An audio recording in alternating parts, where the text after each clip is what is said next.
வணக்கம். நீங்கள் இணைந்திருப்பது வடக்கின் குரல் செய்திகளுடன். அடுத்தடுத்து வெளியாகும் பிரதமரின் அதிரடி அறிவிப்புகள். நிகழவுள்ள பாரிய மாற்றம். அனைத்து ஆசிரியர்களும் பட்டதாரிகளாக இருக்க வேண்டும் என பிரதமர் ஹரிணி அமரசூரிய அதிரடி அறிவிப்பொன்றை வெளியிட்டுள்ளார். புதிய கல்வி சீர்திருத்தம் தொடர்பில் தென்மாகாண கல்வி அதிகாரிகளுக்கு தெளிவுபடுத்துவதற்கான நிகழ்வில் கலந்து கொண்டு உரையாற்றிய போது அவர் இதனை குறிப்பிட்டுள்ளார். அத்துடன் ஆசிரியராக நியமிக்கப்படுபவர்கள் கட்டாயமாக ஆசிரியர் பயிற்சி பெற வேண்டும் எனவும் அனைத்து ஆசிரியர்களும் பட்டதாரிகளாக இருப்பது கட்டாயமாகும் என்றும் அவர் இதன்போது குறிப்பிட்டுள்ளார். மேலும் முன்மொழியப்பட்ட சீர்திருத்தங்களுக்கு ஏற்ப கல்வி நிர்வாகத்தில் தேவையான மாற்றங்களை செயற்படுத்த ஒரு கல்வி பேரவையை நிறுவுவதற்கு தாம் முன்மொழிந்துள்ளதாகவும் பிரதமர் தெரிவித்துள்ளார். அண்மை காலமாக பரீட்சை நடைமுறை, வகுப்பறையில் மாணவர்களின் எண்ணிக்கை, பாடத்திட்டங்களில் மாற்றம் என புதிய கல்வி சீர்திருத்தங்கள் குறித்து பல அறிவிப்புகள் வெளிவந்து கொண்டிருக்கின்றன. இந்த புதிய கல்வி சீர்திருத்தம் குறித்த மாற்றங்களை பலர் ஆதரிக்கும் அதேவேளை எதிர்ப்புகளும் அதிகரித்துள்ளமை குறிப்பிடத்தக்கது. யாழில் இரு குழுக்களுக்கு இடையிலான மோதல். அதிரடியாக களமிறங்கிய ராணுவ படை. யாழ்ப்பாணம் வட்டுக்கோட்டை மூளாய் பகுதியில் இடம்பெற்ற குழு மோதலை தொடர்ந்து போலீஸ், விசேட அதிரடிப்படையினர் மற்றும் இராணுவத்தினர் களமிறக்கப்பட்டுள்ளனர். வட்டுக்கோட்டை மூளாய் பகுதியில் நேற்றைய தினம் தனிநபர்களுக்கு இடையே தாக்குதல் இடம்பெற்றது. தாக்குதல் தொடர்பில் போலீஸ் நிலையத்தில் முறைப்பாடு வழங்கப்பட்டது. முறைப்பாடு வழங்கப்பட்ட பின்னர் இன்று 2 தனிநபர்களது ஊரவர்களும் இணைந்து தாக்குதலில் ஈடுபட்டனர். இதன்போது ஒரு மோட்டார் சைக்கிள் தீ வைத்து எரிக்கப்பட்டதுடன் ஒரு மோட்டார் சைக்கிள் அடித்து நொறுக்கப்பட்டது. தகவல் அறிந்து சம்பவ இடத்திற்கு விரைந்த வட்டுக்கோட்டை போலீசார் நிலைமைகளை கட்டுப்பாட்டிற்குள் கொண்டுவர முயற்சித்த போது போலீசார் மீது கல்வீச்சு தாக்குதல் நடாத்தப்பட்டது. இதனால் போலீசார் துப்பாக்கி பிரயோகம் மேற்கொண்டனர். அதனையடுத்து ஒரே குழுவை சேர்ந்த 2 கைது செய்யப்பட்டனர்.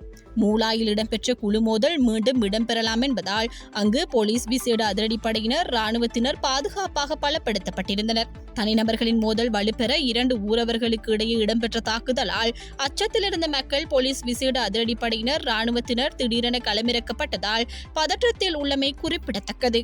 அதிகாலையில் நேருக்கு நேர் மோதிய பேருந்துகள், 25 பேர் படுகாயம். கேகாலை களிகமுவ பகுதியில் இன்று அதிகாலை இலங்கை போக்குவரத்து சபை பேருந்தும் தனியார் பேருந்தும் நேருக்கு நேர் மோதி விபத்துக்குள்ளானதில் சுமார் 25 பேர் படுகாயமடைந்துள்ளதாக போலீசார் தெரிவித்துள்ளனர். வரகுடவையிலிருந்து கேகாலை நோக்கி பயணித்த இலங்கை போக்குவரத்து சபை பேருந்தும் கேகாலையிலிருந்து ரத்னபுரி நோக்கி பயணித்த தனியார் பேருந்துமே இவ்வாறு விபத்துக்குள்ளானதாக போலீசார் தெரிவித்தனர். விபத்தில் காயமடைந்த அனைவரும் கேகாலை மற்றும் வரக்காப்புல வைத்தியசாலையில் சிகிச்சைக்காக அனுமதிக்கப்பட்டுள்ளதாகவும் தெரிவிக்கப்பட்டுள்ளது. விபத்து தொடர்பான மேலதிக விசாரணைகளை கேகாலை போலீசார் முன்னெடுத்து வருகின்றனர். அடுத்த 4 வருடங்களுக்கு தேர்தல் இல்லை, வெளியான அறிவிப்பு. எதிர்வரும் 3 அல்லது 4 ஆண்டுகளுக்குள் நாட்டில் எவ்விதமான தேர்தலும் நடத்தப்பட மாட்டாது என தேர்தல் ஆணையாளர் நாயகம் சமன் ஸ்ரீ ரத்நாயக்க தெரிவித்துள்ளார். குருநாகலில் நடைபெற்ற நிகழ்வொன்றில் கலந்து கொண்டு உரையாற்றிய அவர் இந்த விடயத்தை தெரிவித்துள்ளார். எதிர்கால தேர்தல்களில் வாக்காளர்களுக்கான வாக்களிப்பு கட்டாயமாக்கப்படும் என்றும் வாக்களிக்க தவறுபவர்களுக்கு அபராதம் விதிக்க திட்டமிடப்பட்டுள்ளதாகவும் கூறியுள்ளார். 2026 தொடக்கம் 2021 காலப்பகுதிக்கான தேசிய தேர்தல் ஆணையகத்தின் மூலோபாய வேலைத்திட்டங்களை உருவாக்கும் நோக்கில் குருநாகல் மாவட்ட தேர்தல் அலுவலகத்தில் நடைபெற்ற கலந்துரையாடலில் கலந்து கொண்டு கருத்து தெரிவிக்கும் போதே அவர் இதனை கூறினார். ஒவ்வொரு தேர்தலுக்கும் செலவாகும் பெரும் நிதியை கருத்தில் கொண்டு தேர்தல்களில் அதிகபட்ச பலனை பெறும் நோக்கத்துடன் பல முக்கிய மாற்றங்களை மேற்கொள்வதற்கு நடவடிக்கை எடுக்கப்பட உள்ளதாக அவர் தெரிவித்துள்ளார். எதிர்காலத்தில் தேர்தலுக்கு மனு தாக்கல் செய்யும் போது செலுத்த வேண்டிய கட்டுப்பண தொகையை உயர்த்தும் வாய்ப்புகள் இருப்பதாக தெரிவித்தார். இந்த நாட்டில் சுயாதீன ஜனநாயக வாக்களிப்பு சக்தியை பாதுகாப்பதே எங்கள் திணைக்களத்தின் கனவாகும் என தெரிவித்துள்ளார். அந்த கனவை யதார்த்தமாக மாற்ற இப்போது உள்ள காலத்தை சீராக பயன்படுத்தி தேவையான திட்டங்களை தயாரிக்க வேண்டும். அதற்காகவே உங்கள் கருத்துக்களை கேட்க இங்கு வந்துள்ளோம் என குறிப்பிட்டுள்ளார். இதேவேளை நாட்டில் எதிர்கால தேர்தலுக்காக புதிய சட்டங்களை உருவாக்குவது மிக அவசியம் என்றும் தற்போதைய அரசாங்கம் 3/2 பெரும்பான்மையை கொண்டுள்ளதால் அவை எளிதில் நிறைவேற்ற முடியும் என்றும் அவர் சுட்டிக்காட்டியுள்ளார். தேர்தல் என்பது முற்றிலும் சட்டப்படி நடைபெறும் செயற்பாடாகும். எனவே சட்ட மாற்றங்கள் மற்றும் தேர்தல் சட்ட சீர்திருத்தங்களை இப்போது கொண்டுவர வேண்டியது அவசியம் உள்ளது. அரசாங்கத்திற்கு நாங்கள் ஏற்கனவே 42 சட்ட பரிந்துரைகளை சமர்ப்பித்துள்ளோம். அவை அனைத்தும் சட்ட ரீதியானவை எனவும் அவர் தெரிவித்துள்ளார்.